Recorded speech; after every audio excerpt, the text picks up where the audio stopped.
And he said, well, wouldn't it be better if we presented ourselves as the victims? And the problem with that is that it's what everyone else does. And it can be done because there are many white victims in this society now, in the way that it's going. But if you concentrate on pain and defeat, you will breed resentment. And I believe that resentment and pity are the things to be avoided. Fire, energy, glory, and thinking. Thinking is the important thing. Being white isn't enough. Being English isn't enough. Being British isn't enough. Know what you are.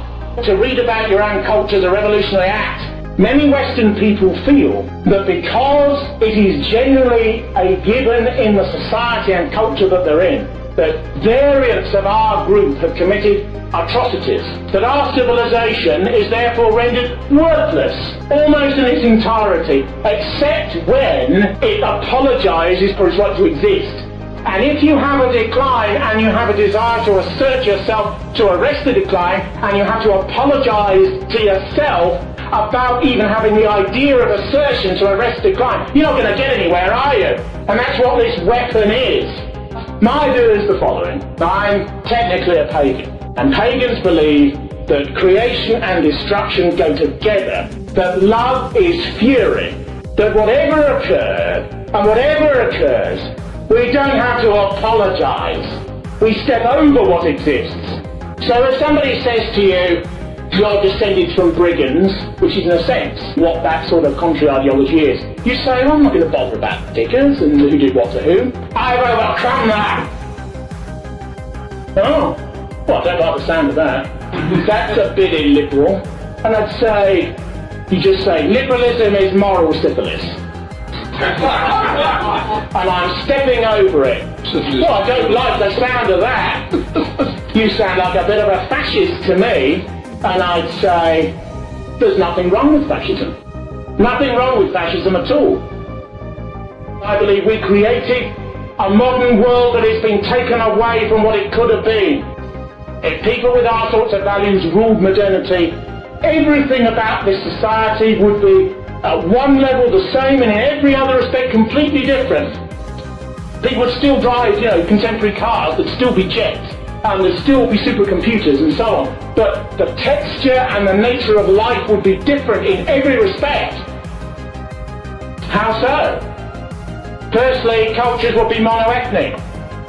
Secondly, there would be a respect for the past glories of our civilization. Thirdly, we would not preface every attempt to be strong by saying, I'm sorry for what we have done. We're not sorry.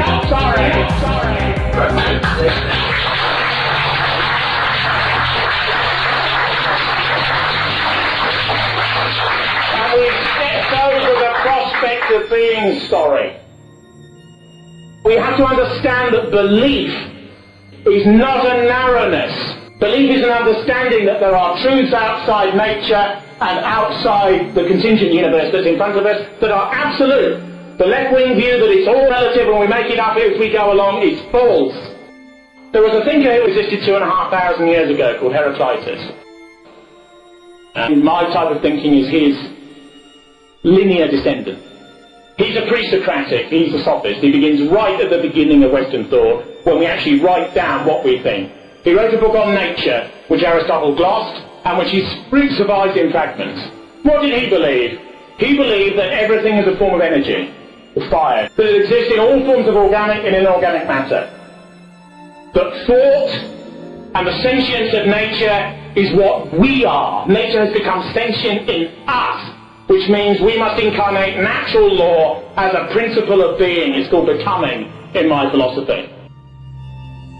Right-wing ideas aren't just a bit of flag waving and baiting a few Muslims. Right-wing ideas are spiritually about inequality. Did you hear that? He says people are unequal. People are unequal.